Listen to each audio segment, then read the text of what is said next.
Quando eu puder começar, só me falar.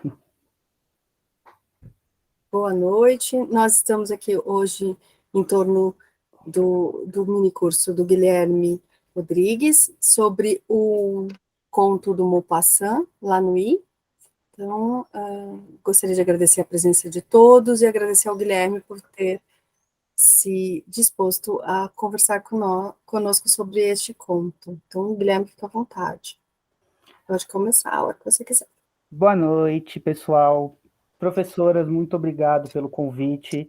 Eu fico muito satisfeito, a experiência é muito gratificante de pensar algo de passar para frente algo que eu gosto de fazer, né? Falar de um autor que eu gosto muito, de um conto que é muito significativo para mim.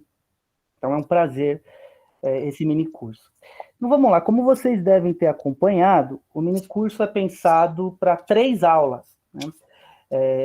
O norte dele vai ser o conto La Nuit, né, a noite, mas antes a gente vai traçar alguns percursos de contextualização. Então hoje eu pretendo fazer uma contextualização em que eu vou falar um pouco da vida do Maupassant, vou falar um pouco da imprensa no século XIX francês, e vou falar um pouco da modernização da cidade, né, no século francês, ali no século XIX francês, Paris, basicamente, tá, onde tudo está se passando. Beleza? Então, vamos lá. Primeiramente, Maupassant em carne e osso. Primeira coisa, né? O Maupassant, ele nasce em 1846, já ali finalzinho da primeira metade do século XIX, né? Bastante coisa já tinha acontecido no século XIX francês. Ele vai se alistar no exército na Guerra Franco-Prussiana, inclusive ele vai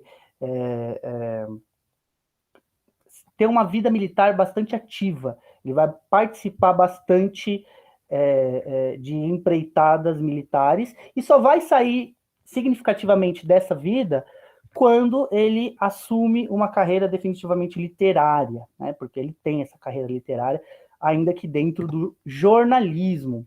Bom, aos 26 anos, ele convive no círculo literário de figuras como Turgenev, né, como vocês devem saber, um realista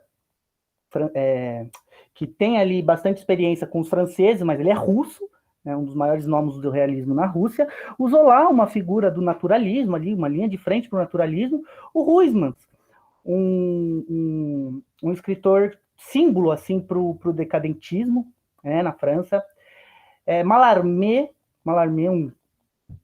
dispensa comentários, né, mas seja como for, uma figura chave dentro do simbolismo, e o Flaubert, né, o Flaubert foi, assim, um tipo de padrinho do Maupassant, né? O Flaubert, ele pegou o Maupassant no colo e falou, bom, é assim que você vai fazer, né?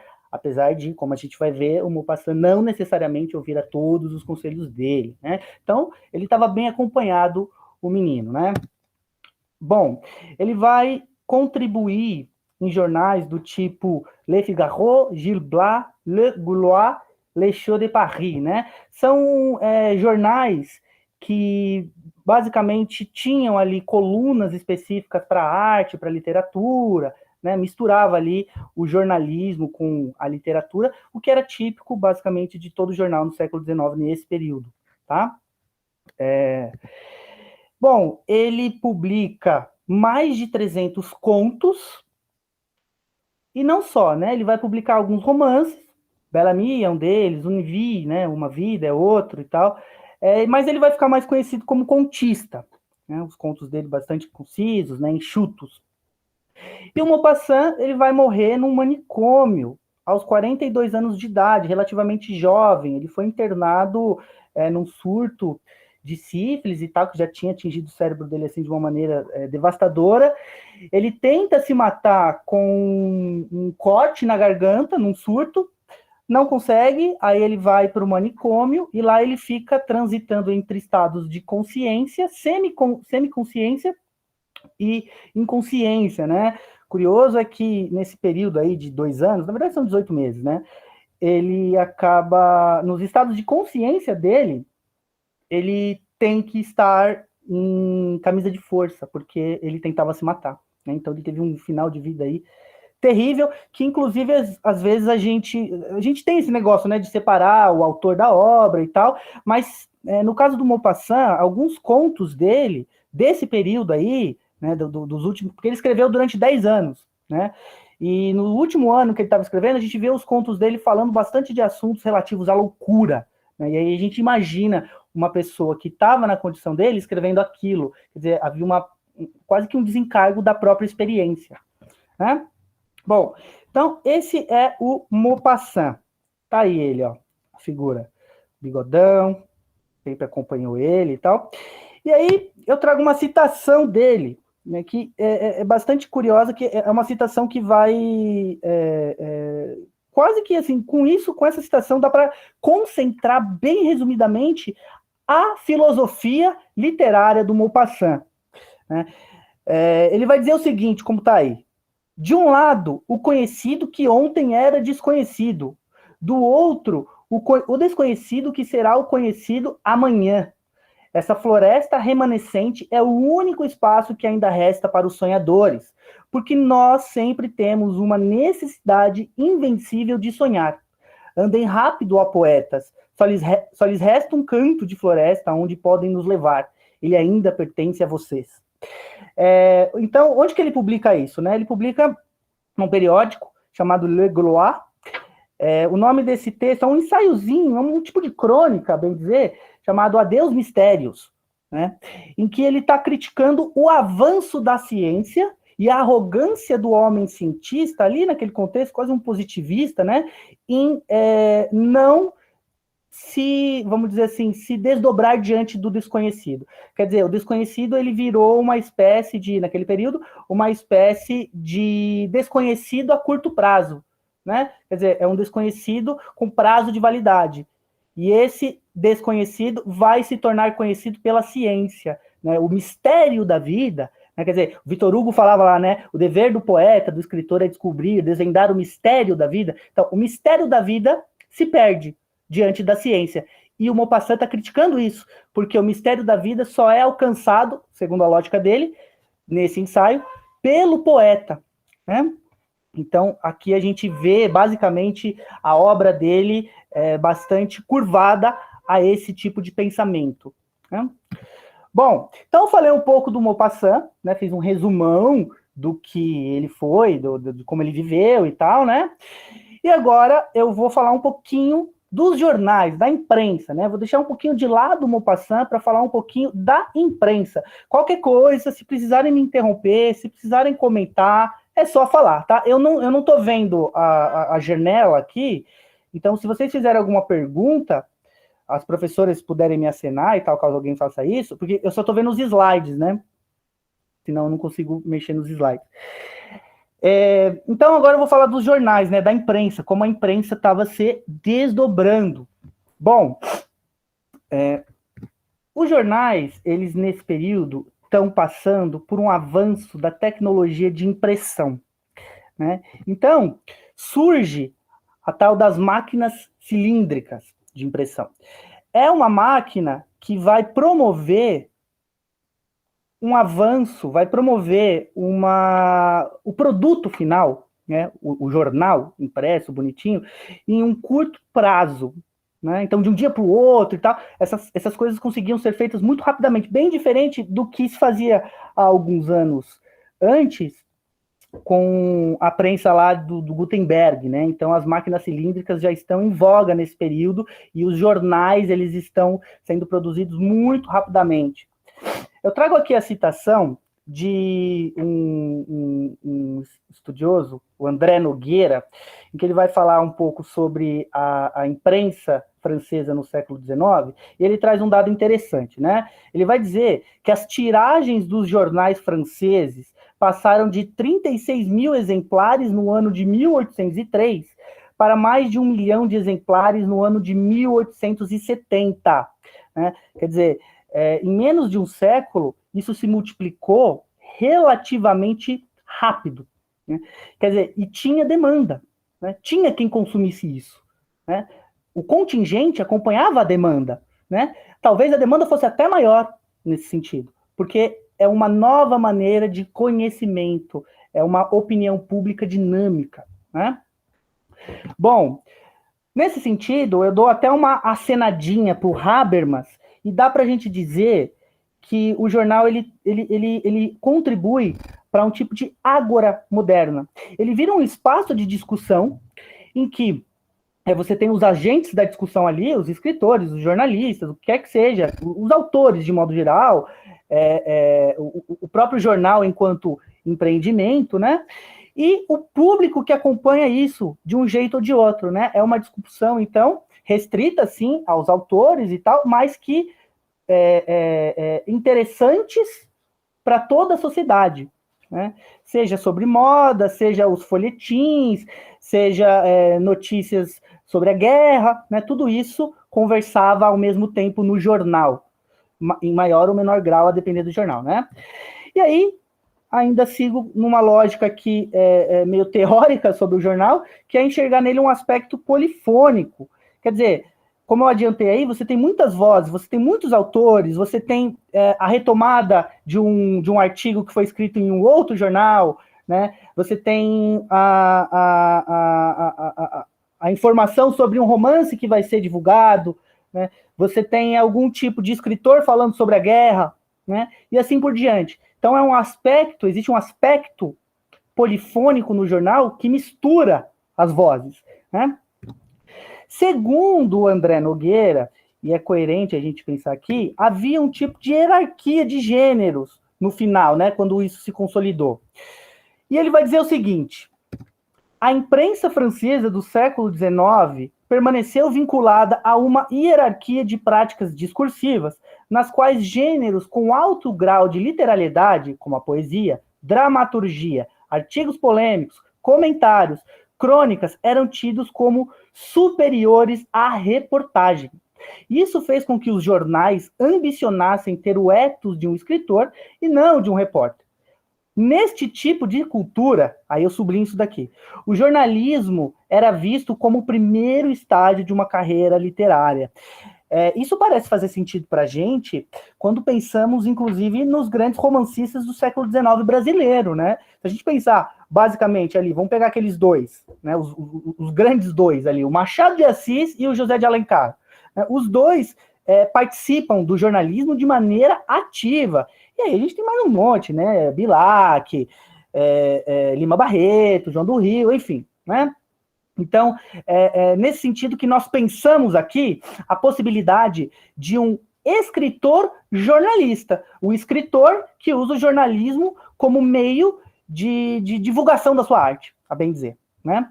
Diferentemente de um jornalista escritor. O jornalista escritor seria quem nesse sentido? Seria aquele que começa a sua carreira no jornal e tal, e que está submisso 24 horas do tempo às demandas do jornalismo. Isso vai ficar um pouquinho mais claro ali na frente, tá? Estou me adiantando. Bem, então eu trago aqui um exemplo mais visual, tá? Do Le Gaulois, de 18 de março de 82, uma coluna que o Maupassant assinava, né, que era a Question littéraire, né? Então eu fiz aí toscamente um grifo na parte, né, em que ele escreve, e aqui eu separei um pedacinho, né, só para vocês verem mesmo os primeiros parágrafos, em que ele está falando olha só que curioso, né, ele está falando, ó, na primeira linha, né, ele vai falar écrivain qui signe Nestor, né, quer dizer, um escritor que assina como Nestor no jornal Gil Blas.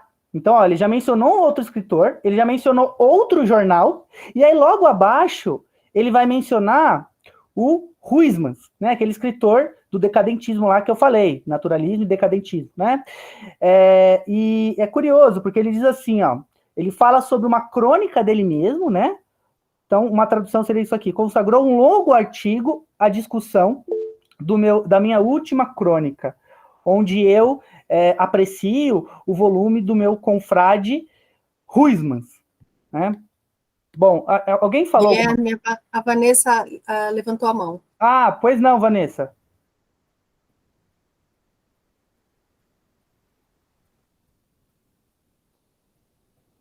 Talvez ela vá escrever alguma coisa, Guilherme. então Talvez, que ela não falou nada ainda. Tudo bem, eu vou prosseguindo então, e aí qualquer coisa vocês me assinalem, tá? Por favor.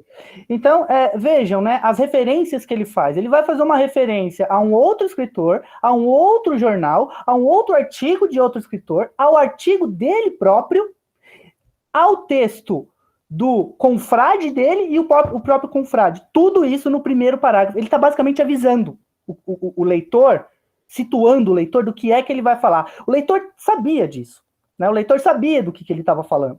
Né? Isso causava um tipo de sensação, inclusive, porque as pessoas ficavam basicamente dizendo, o que será que o outro vai responder? Né? O que será que o Ruiz nos falou em tal lugar? O que será que o Maupassant vai dizer? Né? Então, criava-se uma certa expectativa. Né? Bom, eu falei que o Maupassant, ele era apadrinhado do Flaubert. Né? E até aqui o que eu falei? Falei da vida do Maupassant, aí eu falei um pouquinho do jornal, trouxe o Maupassant no jornal, e agora como o Maupassant via o jornal, né? O que era o jornal para o Maupassant. Então é curioso, porque essa expressão que está aí na tela, afaste-se dos jornais, é uma expressão do Flaubert, um conselho que o Flaubert dá para o Maupassant. Né? Pensando no seguinte, os jornais, eles exigem do escritor um tipo de submissão e um tipo de, em maior ou menor grau, vai depender do jornal, um tipo de afinamento ideológico. Né? E o Flaubert pensava a arte, né, um pouco a moda romântica, apesar de realista, um pouco a moda romântica. Né? Quer dizer, olha, ele vai falar assim, se você continuar nos jornais, você vai incorrer na mediocridade. Você vai perder, e aqui é importante, a sua originalidade. Né? Bom, o que o Maupassant faz? Não liga para isso. Ele vai escrever nos jornais. Né? Então, não só ele vai escrever nos jornais, como ele vai escrever narrativas próprias para colunas de jornal. O que eu quero dizer com isso? Então, você tem a tipografia lá, né, do jornal e tal, e sobrou um pedaço, né? Então, o editor vai lá e fala assim, Maupassant, queridão, escreve alguma coisa para caber nesse pedacinho aqui. Nesse pedacinho aqui. Bom, ele vai lá e escreve algo bem curtinho, um conto, que seja uma crônica, enfim, um poema que fosse, né? Mas para caber ali. Né? Ou seja, havia uma submissão, né? Da tipografia ali. A tipografia submetia o texto. Nem por isso o Maupassant deixou de escrever textos assim, bastante grandiosos, né? Bastante bem elaborados. Né? Então ele tinha os traços dele, né? Ele tinha um toque de objetividade muito forte, né? Uma concisão, talvez por essa necessidade. Primeiro, porque ele teve bons professores, né? Estamos falando de ser apadrinhado por Flaubert, né? Segundo, porque ele tinha necessidade de escrever para uma coluna de jornal. Né? Então, assim, ele vai usar da objetividade e da concisão da melhor maneira. Bom, ele escreve nesses contos, né, temáticas principalmente associadas ao fantástico. E tem uma coisa importante aqui, né? Bom, nós sabemos, ao que parece, que o Maupassant é uma figura associada ao realismo e ao naturalismo, né? Primeira coisa. E como que um escritor que tem as premissas de uma linguagem ali mais concisa, mais objetiva, pode se filiar a temáticas relativas ao fantástico. Né? Bom, primeira coisa é o olhar crítico que o Maupassant tem em relação à ciência, como eu mostrei naquela primeira citação dele, né? O Adeus Mistérios. Né? Segunda coisa é que o realismo, a verossimilhança que seja, do texto, não exclui o fantástico. Por quê? Eu estou seguindo a linha aqui de um pensador que, há algum tempo, a professora Malu, que me apresentou, e ele é assim, incontornável para quem estuda o fantástico, que é o Davi Roas. Né? Ele vai dizer o seguinte, que o fantástico é um tipo de assombro que o leitor tem diante de um evento possivelmente sobrenatural. Né? Só que para esse assombro acontecer, é necessário que antes o autor faça um tipo de explanação da realidade. Então, ele vai, primeiro, antes de apresentar o evento fantástico, ele vai construir uma realidade hiperrealista. Né? Precisa ser o mais parecido possível da realidade para que o leitor consiga se assombrar. Ele precisa olhar aquela realidade, se identificar com aquela realidade para depois julgar que o evento fantástico, supostamente sobrenatural, vai irromper naquela realidade dinâmica, né? Tá?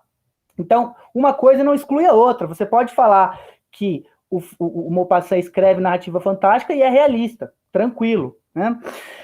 Bom, e a ficção dele é uma ficção com teor jornalístico, como já fica meio claro. Quer dizer, o que eu quero dizer aqui com ficção com teor jornalístico, né? Lá naquela primeira parte, nesse primeiro tópico aí, eu estou dizendo narrativas próprias para a coluna de jornal, né? Qual que é a diferença? É que, assim, na ficção com teor jornalístico, ele vai escrever como se ele estivesse fazendo uma reportagem. Não que ele esteja, de fato, fazendo uma reportagem, mas ele está dizendo, a maioria dos contos dele é assim, ele está dizendo uma experiência que ele teve em sociedade, né? Uma experiência que a sociedade trouxe para ele. A maior parte das vezes a cidade trouxe uma experiência para ele. E ele vai lá contar no jornal, né? Então é mais um teor de crônica, né? É jornalístico no sentido de parecer uma crônica, tá? Bem, entretanto, o Maupassant usou muito bem do jornal, mas ele não ficou submisso a ele, como temia o Flaubert, né? É o que vai dizer o artigo de uma escritora chamada Marie-Claire Bancard, em que ela vai falar do Maupassant enquanto jornalista, né? E ela diz o seguinte: o jornalismo, sem dúvida, não fabricou o Maupassant, mas ele foi o lugar e o pretexto da sua maturação. Né?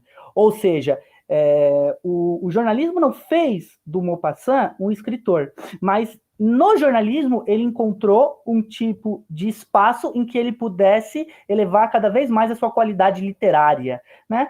Algo semelhante acontece com o Machado de Assis, né? Algo semelhante acontece com o Machado de Assis. O uso do jornalismo, o uso de colunas de jornal para aflorar ou mesmo experimentar técnicas literárias. Beleza? Bom, aí tá de novo o Maupassant. Ele... Eu quis pegar uma foto assim de corpo inteiro, porque é difícil a gente ver um escritor de corpo inteiro, né?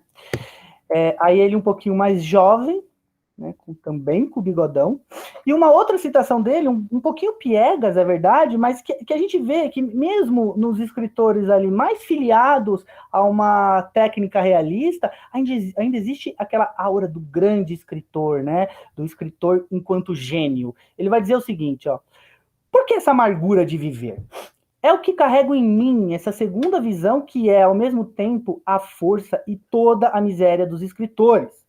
Escrevo porque compreendo e sofro de tudo o que existe, pois o conheço em demasia. Quer dizer, é aquela história, né, do Baudelaire, né? Ele tem aquele poema, A Bênção, em que, quer dizer, a bênção é a maldição ao mesmo tempo de ter nascido com um gênio poético, né? Uma bênção porque você é o gênio, mas é uma maldição porque você é um gênio, né? Quer dizer, o Maupassant, ele sofre, aí nesse caso, porque ele é o escritor que percebe, né, que tem essa ânsia e que conhece as coisas, né?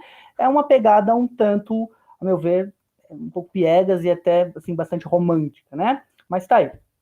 Tudo bem? A Vanessa fez alguma pergunta? Não fez não, Guilherme. Pode então continuar, ninguém está querendo fazer pergunta aqui. Tá bom, obrigado. No momento, até agora. Tá. Bom, aí, então o que eu fiz, né? Então o que a gente viu até agora? Falamos do Maupassant, da vida dele. Aí falamos da imprensa. Falamos da imprensa e o Maupassant, a relação entre ambos. Agora vamos falar um pouquinho da cidade, né, onde tudo isso está acontecendo. A expressão aí, Paris muda, é uma expressão do Baudelaire, num poema dele, que está lá nas Flores do Mal e tal, chamado Cisne, né, em que ele dedica ao Victor Hugo e tal, e ele está observando as mudanças, naquele poema, ele está observando como as coisas em torno dele estão mudando, né? Então, nós vamos falar aqui agora do jornal e da cidade. Quando a gente fala da modernização, né, nós falamos da modernização do jornal, como ele ficou dinâmico, como ele se expandiu, como o espaço público começou a ganhar um pouco mais de atenção, tá? E tudo isso acontece na cidade. Então, os prédios sendo construídos, né? Os automóveis, de alguma maneira, ali começando, né, a aparecer mais, né? As pessoas sendo cada vez mais encaminhadas para uma lógica de consumo que fazia com que elas convivessem diariamente, cotidianamente, e fossem vistas ao mesmo tempo que eram vistas, né? Vai produzir o fenômeno do flaner, né? Quem que é o flaner? Uma tradução legal seria o vagante, né? Mas a gente pode pensar o vagabundo, ou o caminhante, aquele que anda, né? Mas é curioso a gente pensar isso como um conceito, né? Que é o da figura que está vendo todas as transformações sociais, todas as transformações urbanas, observando tudo isso e entendendo que uma coisa diferente estava acontecendo. Então ele vai ver essas multidões, ele vai ver os prédios, ele vai ver o contato entre as pessoas, as interações humanas, como tudo isso está mudando. E o flaner é essa figura que vai andando pelas ruas, que vai observando e participando também dessas multidões, né? Então ele é um ambulante entre a multidão da cidade. Para resumir o que eu falei aqui sobre o flaner, tem uma expressão ótima do Benjamin, aqui, que eu separo, tá lá naquele texto dele, bem conhecido, né? Paris, capital do século XIX, e aí ele vai falar do Baudelaire, ele vai começar a falar do Baudelaire, mas aí ele vai levar para o flaner, né? Porque o Baudelaire lá é a grande figura da flanerie, né? Enfim, graças também ao Benjamin. E aí ele diz o seguinte, ó, o olhar do alegórico a perpassar a cidade é o olhar do estranhamento. Quando a gente fala em estranhamento, é interessante porque o estranhamento é o olhar crítico aqui, né? É o olhar daquele que não faz parte, né? Então, estranhamento a gente poderia pensar até no conceito de estrangeiro para o Camus, né? Aquele que não está no lugar em que está, não se sente alinhado com nada em seu entorno, né? Então, esse olhar de estranhamento crítico e tal, é o olhar do flaner, cuja forma de vida envolve com halo reconciliador a desconsolada forma de vida vindoura do homem da cidade grande, né? O flaner, aqui, ó, ainda está no limiar tanto da cidade grande quanto da classe burguesa. Nenhuma delas ainda o subjugou. Em nenhuma delas ele se sente em casa. Ele busca o seu asilo na multidão. Ou seja, bom, o flaner, ele não faz parte ainda da paisagem da cidade grande e também não faz parte ainda da classe burguesa. Mas ele está a um passo disso, né? E onde ele está a um passo disso? Na multidão. Então é uma figura quase que independente da multidão, mas também partícipe dela, né? Independente enquanto figura que analisa essa multidão e a cidade, e independente também enquanto figura que não se sente parte da cidade grande, não se sente parte da paisagem, e também não se sente parte da classe burguesa, né? Mas que está a um passo de, certo? E ele se perde ali naquela multidão. Então, todo esse retrato da cidade, pensando no jornalismo, pensando em tudo isso, vai produzir, essas dinâmicas, vai produzir essa figura do vagante, né, do flaner, né? E aí, nós podemos pensar que o escritor jornalista, ele acaba por ser um elo entre o jornal e a cidade. Escritor, aquele que publica livros, independente do jornal, né? Jornalista, aquele que publica reportagens, independente de livros, né? O escritor jornalista é aquele que, sendo escritor, ele pode publicar livros e tal, e também fazer uma carreira jornalística, né? E também pelo fato de ele ser um flaner, né? O escritor é um flaner. Por quê? Porque ele vive a cidade. ele observa as transformações. E aqui existe a veia jornalística, né? De entender o seu contexto, de entender o que está se passando no entorno, né? O escritor jornalista, então, é esse flaneur, é essa figura que, das cidades, leva para os jornais e vice-versa e tal, aquilo que está acontecendo com a sociedade, né? E nesse sentido, isso a gente vai ver na próxima aula, quando formos ler, de fato, o Conto à Noite, né? Nesse sentido, o Maupassant é um escritor jornalista, né? Porque, no sentido de ser um flaneur, ele era um cara que gostava muito de viajar, né? Então, no sentido de ser um flaneur, de andar por aí, ele acaba sendo também um escritor e jornalista, né? Que une os dois, tá? Eu vou me encaminhando aqui para os últimos slides, né? Porque eu tentei preparar não para 1 hora, mas para um pouquinho antes, caso alguém quisesse falar alguma coisa. Então, a cidade, e aí eu já vou deixando um rabinho para o conto que a gente vai ler, né? No próximo encontro. A cidade, né? A modernização vai produzir, então, um atrito entre o público e o privado, né? Não se vai saber muito bem, não se vai saber delimitar muito bem até que ponto ia o público e até que ponto ia o privado, né? Bem diferente do que acontecia nas filosofias do antigo regime, né? Quando você tinha lá toda a lógica de corte e tal, era mais bem delimitado, não que não fosse complexo, mas era mais bem delimitado, né? Você pensar o que é o espaço público e você pensar o que é o espaço privado, isso se confunde de alguma maneira, né? Bom, e aí, esse espaço polifônico dos jornais, como eu mencionei, né, esse espaço em que há muitas vozes falando, é um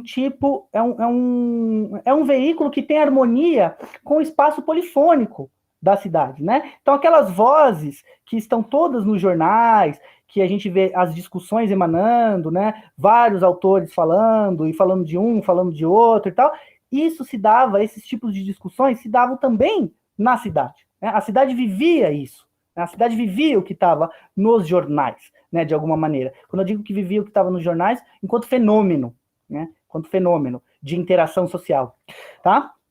E aqui é curioso, porque as aparências sociais, elas acabam servindo como meio de legitimação do indivíduo. A gente sabe que sempre, de alguma forma, foi assim, né? Ou pelo menos, para não dizer sempre generalizar demais, pelo menos no antigo regime já era assim tal. Só que não havia um incentivo à vida em público o tempo todo, né? Quer dizer, já se sabia quem era aquele conde, sei lá das quantas, já se sabia quem era o duque, sei lá das quantas, e assim por diante, né? O burguês, ele é quase que anônimo. E como ele se distingue como burguês?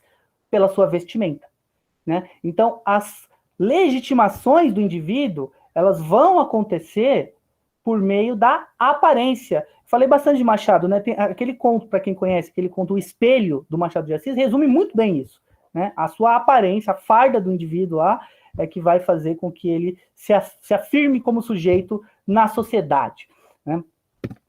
Então, a flânerie, nesse sentido, acaba sendo incentivada. Por quê? Por uma lógica de consumo. Então, Benjamin, no mesmo texto, ele vai dizer o seguinte: na multidão, a cidade é ora paisagem, ora ninho acolhedor. Ou seja, ora paisagem, o flaneur está fora, né? Ele está observando. Ora ninho acolhedor, ou seja, o flaneur é parte disso, né? Da multidão. Aí é o que o Benjamin vai dizer. A casa comercial constrói tanto ou seja, a paisagem urbana, né? A casa comercial faz parte da paisagem urbana. As magazanas, as vitrines e tal, as casas, os comércios, né? Eles fazem parte, como nunca antes, da paisagem. Então, a casa comercial constrói tanto quanto outro, ou seja, constrói esse ninho acolhedor, convida a figura que observa a participar da multidão, fazendo com que a flânerie se torne útil à venda de mercadorias. Ou seja, hoje em dia, né, a gente é consumidor às 24 horas por dia, né? Quer dizer, 4 horas da manhã você acorda sem sono e tal, pega o celular, você é um consumidor em potencial, né? Naquele tempo, com uma burguesia cada vez mais se aflorando e tal, naquele tempo, a casa comercial, para ser vista, além das propagandas em jornais, ela precisava atrair pessoas para passarem na frente dela. Ela precisava que pessoas andassem pela cidade. Então, a flanerie é um fenômeno que vai contribuir para o conhecimento de casas de comércio e vai dinamizar, de um jeito até que não dá para dizer se isso foi pensado por algum inteligente, não. Um fenômeno, quer dizer, que pululou ali dentro da urbanização, uma urbanização rápida, né? E as casas comerciais esperavam esse tipo de consumidor, né? A flanerie, portanto, ela era uma maneira de fazer o consumidor passar pelo seu espaço, né? Se tornar, de fato, um consumidor consumado e não potencial, né? Bom, e aí, para encerrar, eu pego uma expressão, uma frase que está no livro Bel-Ami, é um romance do Maupassant, né, em que um figura bem assim, parece até meio autobiográfico, porque assim, é um militar que chega na cidade sem nada e tal, e vai tentar subir na vida por meio da escrita, né? Um tipo de revista ali e tal, e tem um amigo dele que é editor de jornal, que põe ele no jornal, no jornalismo, e fala assim, ó, em Paris é melhor não ter cama do que não ter casaca. Né? Ele vai dizer o seguinte, o fator público é mais importante do que o fator privado. A legitimação, enquanto indivíduo, vai se dar pelo fator público e não pelo fator privado. A cama não vai te trazer nenhum benefício social. A casaca vai. Em vários momentos, o Duroy, que é o protagonista, né, ele vai hesitar. Eu compro uma camisa nova ou eu como? Né? E ele vai se tornando uma figura bastante assim, ambiciosa e não vai medir esforços para conseguir aquilo que ele quer. Né? Aquela figura bastante, assim, nesse sentido, bastante antipática, mas muito realista. Né? Tá? Então é isso, pessoal. As referências estão aqui. Né? Qualquer coisa, se vocês quiserem, eu posso passar. E, enfim, está terminada a apresentação de hoje. Deixa eu parar de apresentar aqui. Guilherme, porque tem no chat a Cintia escreveu, esse segundo romance dele tem até filme. Tem, o Bel-Ami está falando, né? O Bel-Ami tem, é o Robert Pattinson, né? A personagem principal. Eu nunca assisti. O Tony uma vez me falou, né? Falou, esse livro aí que você está lendo, ele tem um filme e tal, mas não sei, é bom?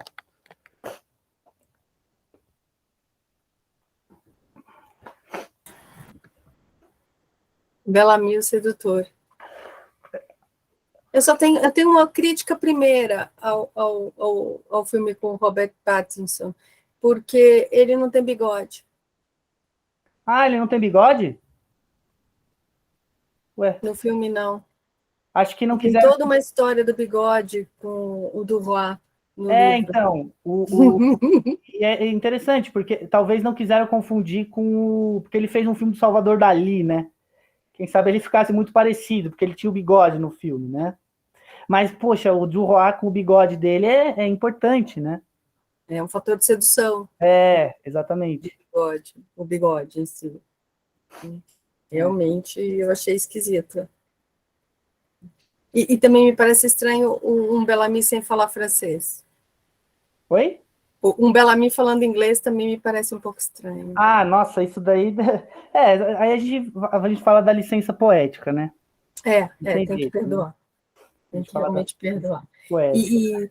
Porque como você mostrou, né, essas personagens, algumas personagens do Maupassant, elas estão tão entranhadas na cidade de Paris que fica estranho, né, descontextualizar com o francês e com algumas coisas que eram muito típicas da cidade, né? Inclusive, né, eu acho interessante porque esse livro, Bellamy, né, essa parte de você mostrar a cidade, as personagens estarem tão entranhadas, com esse recurso, ele acaba por mostrar muito bem, com muito realismo, me parece,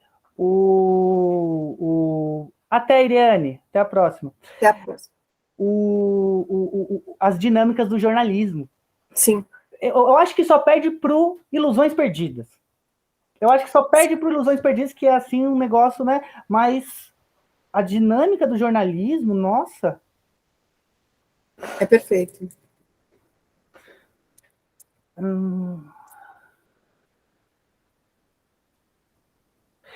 Ô, Rosália, então, esse conto dele, que a gente vai ler à noite, nossa, ele é muito curtinho. Ele é muito curtinho, tipo, ele tem umas 3 páginas. Né, umas 3 páginas, e assim, é o estilo Maupassant. Você começa a ler assim, você não para. Né? Se você pegar o livro numa prateleira, sei lá, numa biblioteca, você pega um livro do Maupassant, assim, de contos, você abre um conto, começa a ler, você vai ficar lendo em pé ali. Né? Essa é a minha experiência com ele. Né? Então, nossa, eu acho muito fácil de achar esse conto. Inclusive, esse conto, ele tá naquela... Tem uma coletânea, putz, que circula pra caramba, que é do Ítalo Calvino, de Contos Fantásticos. Se eu não me engano, tá lá. Né? É o Conto à Noite que tá lá. Né? Se eu não me engano. Sim. Tá. Pois olha lá. Mas, se vocês quiserem também, se ninguém conseguir achar, professor, eu mando, assim, tá? Tá ótimo, tá ótimo. Tá ótimo. E eu acho que essa dinâmica que a gente tem até hoje com o Maupassant, ela se deve realmente à relação dele com o jornalismo, né? Essa facilidade de leitura, essa linguagem quase que cotidiana que ele emprega, né? As personagens que parece que a gente pode encontrar em qualquer lugar. Eu acho que essa relação dele com o jornalismo moldou um tipo de escritura que é muito acessível até hoje, né? Fez com que ele pudesse entender o que estava passando em seu entorno, com que ele tivesse ali contato com as questões mais importantes do século XX, do século XIX. Uhum. Né? Uhum. Então, de fato, né? Mas eu ainda... É que, assim, eu sou suspeito de falar, né? Assim, eu ainda acho que ele se sobressai no aspecto artístico, né? Eu não acho que a capacidade dele de sintetizar questões importantes da arte, né? De entender o aspecto social que estava em seu entorno, que tudo isso mostra como ele era um escritor diferenciado, né? Como ele merecia um certo destaque nesse aspecto. Quando você lê, por exemplo, o Bellamy, como a gente falou e tal, quer dizer, um escritor que é conhecido pelo fantástico, de modo geral, escreve um livro, assim, que a gente poderia... É realista, naturalista ali e tal, né? Não tem nada de fantástico. Né? Nem uma mençãozinha. Quer dizer, a capacidade que ele tem, né, de ampliar. Sim. E aquele Uma Vida é maravilhoso também, enfim. Porque ele consegue compreender a vida de uma mulher, né, no final do século, com uma clareza e um discernimento que é realmente impactante. Curto, vamos dizer, curto, mas que vai... Uma Vida é aquele em que ele vai falar esqueci o nome dela, esqueci o nome dela. Da menina que ela tem todo um ideário de vida e tal, e depois ela se apaixona, o amor dela, né? Um negócio meio... É muito bom esse livro também.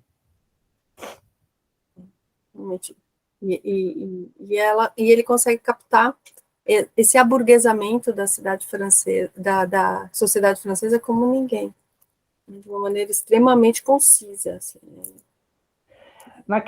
No excerto que eu trouxe o primeiro, em que está aquele ensaiozinho chamado Adeus Mistérios, que era muito longo para trazer, mas um pouco antes ele estava falando exatamente do burguês.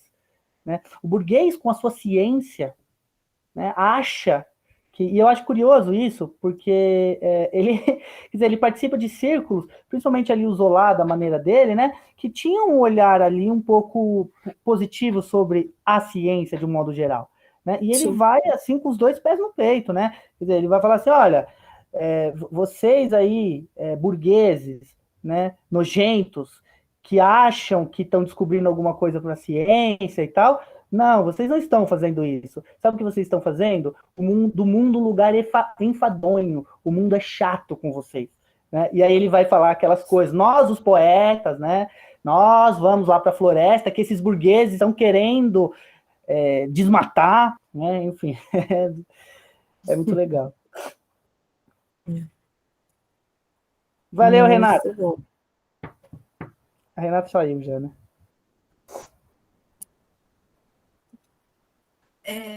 Guilherme, então, o Maupassant, assim, se pensasse no contexto familiar dele, de origem dele, ele não é de origem burguesa, ou é? Não, Ou ele então, não, então, ele é assim, o Maupassant, ele é uma... É que eu deixei meio de lado aquela parte, né? Mas ele é uma...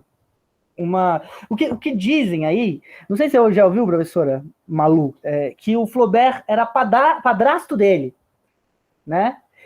Então, assim, tem uma história aí do Flaubert, né, e tal, mas ele não necessariamente ele era um burguês, nem um pequeno burguês. Eu não lembro, o pai, ele não teve pai, né, o pai dele morreu e tal, ele foi criado pela mãe, né, e ele ingressa cedo no exército, como uma tentativa de crescer, né, socialmente, de ascender. E daí do exército ele vai para a literatura. Né? Ele conhece, inclusive, o Flaubert numa ocasião eles estão num um tipo de curso sobre... Putz, qual que era a escola que eles estavam? Não me lembro agora. Mas eles foram colegas, bem assim, diferente, que eles tinham uma idade assim, um pouco diferente, mas que é naquele momento que o Flaubert olha para ele e o que se fala é que o Flaubert, quando apadrinhou, falava assim, olha, eu quero que você descreva aqui no cenário uma coisa e eu posso identificar essa coisa sem olhar. Então, ele ficava aqui de olho fechado, o Maupassant ia lá e tal, e descrevia essa coisa, às vezes uma pessoa, né? E ele olhava e tinha que identificar, só para ver a capacidade de representação realística do menino, né?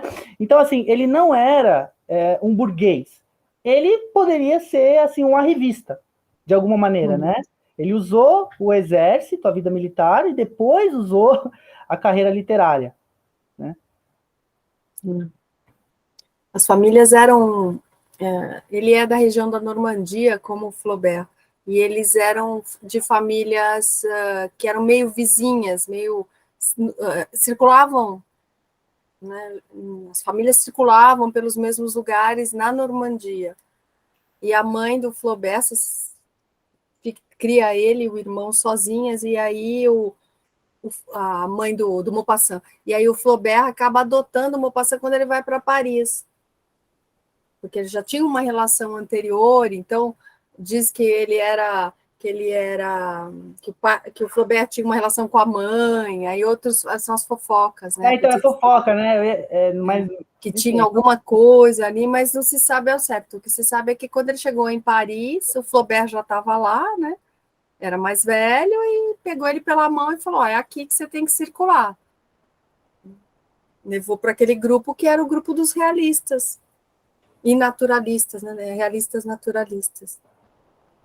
Então, ele já entrou ele entrou em Paris já pela porta da frente. E ele era um dandy, né?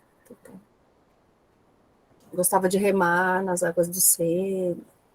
Um dandy. Inclusive o fato de ele ser um escritor dava a ele uma condição meio privilegiada, né? Porque os escritores eram celebridades, né?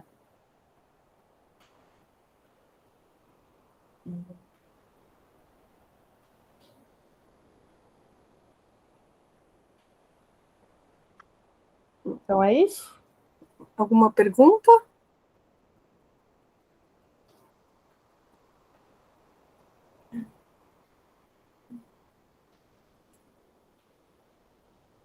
Então, nos vemos a semana que vem? Acho que pelo visto. Beleza, obrigado, Alejandra. Valeu, Cíntia. Semana que vem, então, no mesmo horário, no mesmo link. Isso daí. Tá joia. Valeu, pessoal. Se precisar de alguma coisa, manda e-mail que eu mando o conto. Perfeito.